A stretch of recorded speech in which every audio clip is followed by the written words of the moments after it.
What will you think about my mental conditions if I call this a banana? This.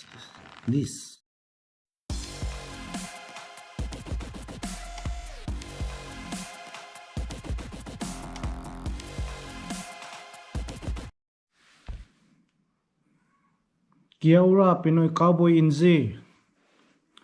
Magandang gabi po sa lahat. So kung napapansin po natin, simula kahapon, ang dami kong nakasalubong na nagtatuwing ng mga trailer nila, dala-dala yung mga gamit. So tinulungan ko rin yung dalawang kaibigan ko kahapon. So yung trailer ko ay nakakabit pa doon sa sasakyan. Tinulungan ko siya sila sa pag-move. So tinatawag yung aktibidad na yan ngayon simula kahapon at saka kakabir pa siguro yan ng 10 araw hanggang sa sa bago mag Queen's birthday. Tinatawag nila yan dito na Gypsy Day. So ano ba ang ibig sabihin ng Gypsy Day? So ang Gypsy Day ay tinatawag nilang it's time to move on. So yun yung tatalakayin natin ngayon. Paano ba mag-move on? Naka-move on na si kumpare. So ang topic po, ang unang topic na tatalakayin natin yung meaning ng Gypsy Day. Yung pangalawa ay apple to be a definite banana. So yun yung very interesting topic. Pangatlo is yung quote po ni Jet Li na you're killing yourself for a job that can replace you within a week if you drop dead if you drop dead. So pangapat, balikan ko na naman kasi offended talaga ako dito, yung loose skilled tagging at saka yung generalization about it. So para masimulan, unahin natin yung una, yung meaning ng Gypsy Day. Ang ibig sabihin doon ay moving on. So moving on. So magmo-move po tayo papunta sa greener pasture. Yun yung ibig sabihin. Walang ibang nagtulak sa atin mag-move kung hindi doon sa positive. Kasi pag may nagtulak sa atin na nag-move para sa negative, ay abay, iba na yon. So, nag-move tayo not just because our employer is a IDIOT. So, yun yung problema, kung yun yung dahilan. At saka yung iniisip natin na mag-move tayo dahil yung kasamahan natin sa trabaho ay IDIOT. So hindi pwede yan. Kailangan kung mag-move tayo, nakaset yung mindset natin na move tayo na papuntang greener pasture. So intindihin natin, hindi pwede nating itag sa mga amo natin na IDIOT sila. Kasi employer ay may business.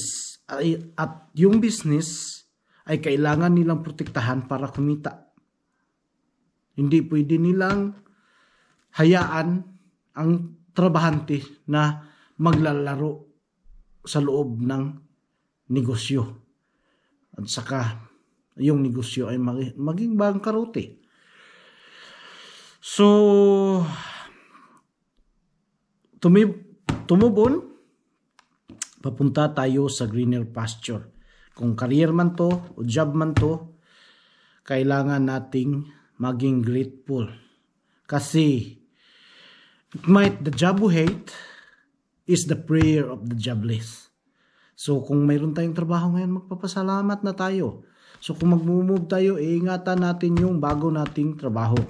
Iingatan natin. Kasi ang sabi po sa banal na aklat, sa libro ng Colossians 3:23, whatever you do, work at it with all your heart, as working for the Lord, not for a man.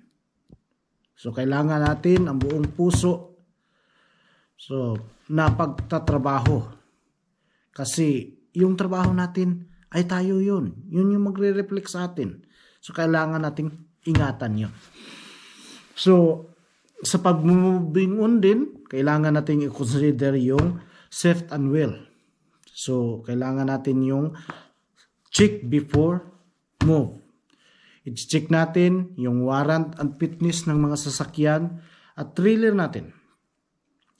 Ang loading limit, ang kondisyon ng weather, at saka yung road conditions. So, kailangan natin yung i-look after natin yung ating mga sarili. We need to look after ourselves and as we look after others. So, I think na nakakatulong yun na ma-explain bakit may Gypsy Day. At saka nakakatulong tayong i-remind yung mga ka-cowboy natin na kailangan ding mag-ingat.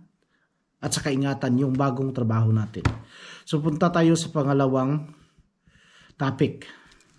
So, pangalawang topic natin, ang title po ay Apple to be a Definite Banana.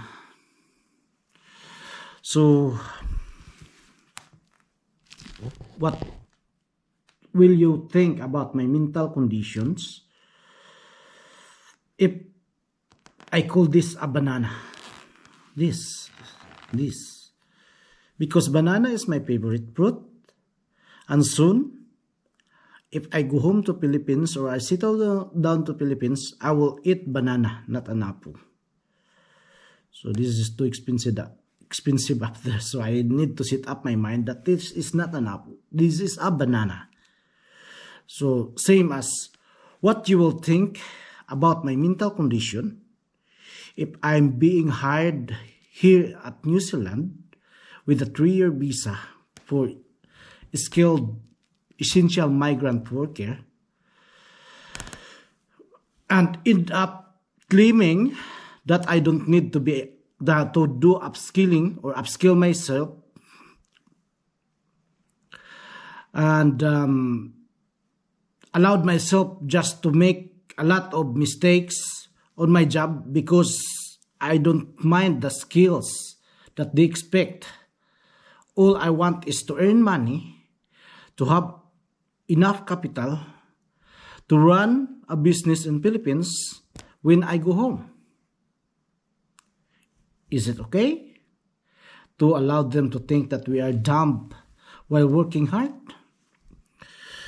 Working hard working hard is the ones that we are working for a long time, long hours, because we cannot execute the job in the plan and do with a timely manner. So if we allow that, how about the Filipino community that being tagged us or tagged like us because of generalization? How about the first Filipino milker that do a lot of hard work or a lot of sit-up for a good and excellent working reputation? If we allow that, how about the genetic makeup and the mind conditioning of our children, seeing us going home very upset because we cause a trouble or we done muck up in our working place? According to the racist community, they claim that they are the only smart genetic makeup. Will we allow this? Will we want to register a genetic traits that will just accept na ganito lang tayo? Na ganito lang kasi ako, wala na tayong magawa dyan? What this earning and saving for? Of course, this is for our children's future. Can we ensure their future if we make children with the low stamina and with ganito lang kasi acute rates that can kids in the future to be sweared and mocked in the working job place because of poor and dull performance, because they think apple is a banana and they don't need to be upskilled. So what we will do? Is it still not too late to correct this? No, we still have a time. Our titles and grades in the school was not the concern anymore. The concern is how to perform now. Example, President Duterte. He got a lot of failing grades in the university, but he ended up a president of the Philippines. So if we get a chance to learn, like if our employers send us to ITO, we will take seriously about it. Don't copy the answers of your classmates. Learn from what they are trying to teach us. Because it's not about grades anymore. It's about living. It's about title that we claim that we are the essential one. We are the skilled one. So we also need to practice the plan, do, assist, and adjust working character. So nobody can still meet us. So I think that's all about claiming that this is a banana. So we'll go to topic 3. So tatalakayin na natin ngayon yung kasabihan ni Jet Li. He said, "You're killing yourself for a job that can replace you within a week. If you drop dead, so take care of yourself." That's Jet Li said. My viewpoint of this is just that take care of yourself. The rest of the word of the praise is just a bullshit for me. Ang totoo, we can't kill ourselves in the job if we're doing it in the healthy way. So doing it in a healthy way, we need the willingness to do the task. We need to feel like being part of the business. Like, yung iba, nag-iisip sa pagising nila, yun yung nakasanayan natin, ay naging ekspresyon.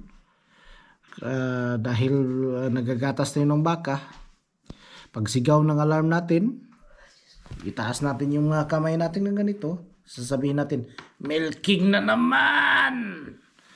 So, it's just a feeling of being part of the business. No. So, magbigay ako ng example kung paano magiging part. So, yung iba, yung talagang yung sinasabing essentials o yung mga skilled worker na pakiramdam nila parte talaga sila sa business is sasabihin nila pag gising nila. Tawag ng Panginoon, "Oh Lord Jesus, somatic today will be lower than yesterday, and production today will be higher than yesterday." So yun po ang mangyayari. So ang totoo naman, namamatay naman ang lahat talaga. So hindi lang natin alam kung kailan mangyayari. Pero kung mamamatay man tayo, mas mainam na we're doing our job honestly and productively. And those matters will not only leaving a legacy, it will set up also a norms for our children's, na kung sila na po ang magtatrabaho, hindi nila i-allow yung iba na tawagin silang mga BO sa lugar na tinatrabahuan nila.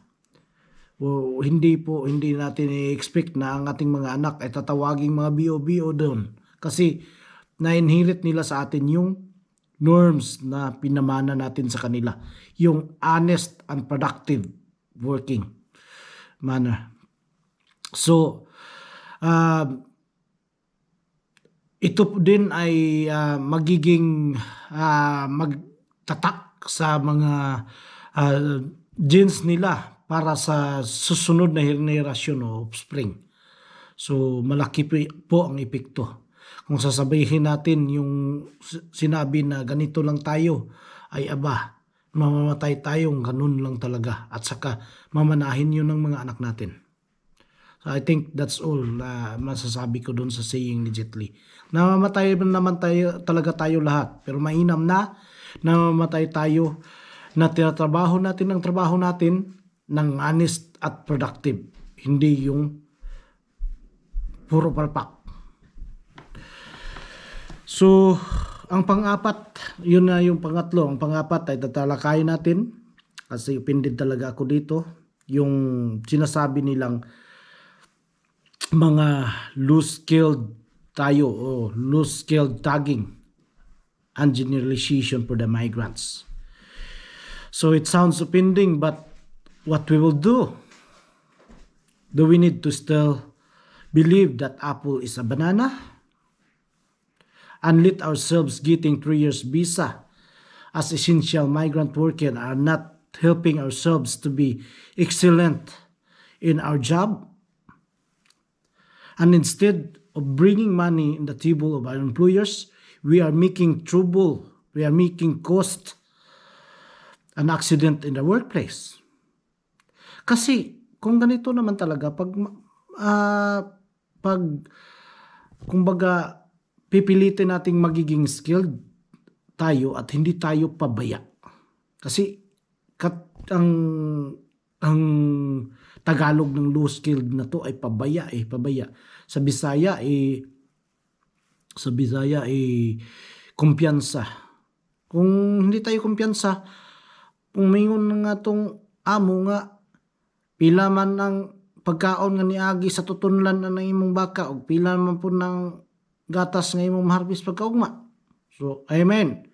How much feed goes through the truth of your cows and how much production we will get tomorrow. So kung talagang seryoso tayo sa trabaho natin na sasagot natin yun fluently on the spot. Sabihin natin, okay, binigay ko 20 kilos yung dry matter at saka magbibigay sila sa atin tomorrow ng 2 kilos of milk solid per cow. At saka may 300 tayong milker. So 600 yung harvest natin bukas. Ganon.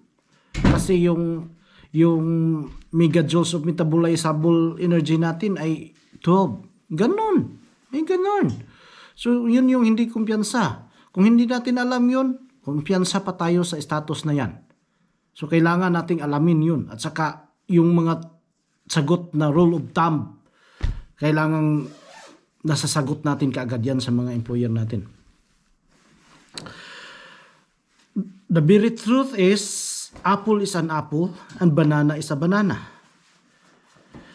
We will show them our best, I think. And we don't let them to tag us as a loose skill. Pilipino tayo and we are always claiming that may agimat ang dugo natin. Stress at saka depression ay hindi natin linya. Hindi linya ng Pilipino yan. May agimat ang dugo natin. Talentadong mga Pinoy po tayo. So, I think natakol ko yung 4 na sinabi ko. At sa palagay ko, that's all. So, ingat po tayo lahat sa move on sa Gypsy. At saka ingatan natin ang bago nating trabaho. God bless po. Mabuhay. Cheers.